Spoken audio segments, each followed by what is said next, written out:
Hello, my name is Timothy V. I am working with Tom in creating these short instructional and awareness videos to help bridge the gap between the business and the need for cybersecurity. Welcome to this segment on Datasoft Now's Information Technology Communications API. There is a lot to cover, so let's get started. First of all, this API is completely user-friendly and easy to set up. It usually takes about 1 hour and you will be sending alerts. The API is configured using its communications configuration tool. The first item you see when opening the tool is adding your staff with all of their communications information, including email addresses and text message numbers. The next item is where you would create groups if you want to send the alerts to multiple people who are skilled for the event. Following this, you would add your staff to the groups.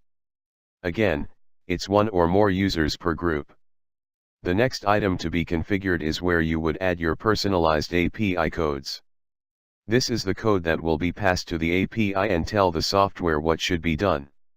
You can configure the API to send both an email or text, or both email and text.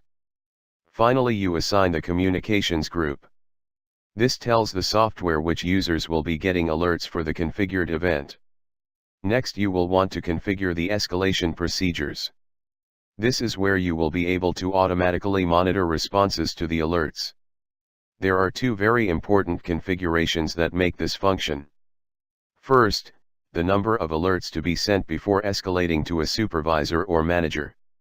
Second, the time between alerts. Next, add the supervisor's or manager's email and text numbers. Here is an example.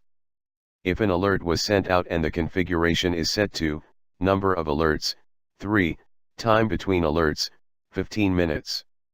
The services would send out the first alert. If the user does not respond to the email or text message in 15 minutes, then a second alert would go out. Again, if the user does not respond to the second alert, then a third will go out. Here again, if the user does not respond, an alert is sent to the supervisor.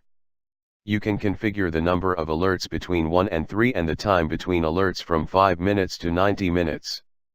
So now, how do we send out the alerts? This is the communications parameters section. There are separate sections for email and text messaging. You will need to include your Exchange administrator for this configuration. The first step is configuring the account that will be used to send out the alerts. Your Exchange administrator will know the rest of the information on the configuration screen. All sensitive information is encrypted both in transmission and in the database. The local configuration files are encrypted as well. All executables are signed with Datasoft Now certificates. I am completely out of time. I hope you found this video informative, and I hope to hear from you soon.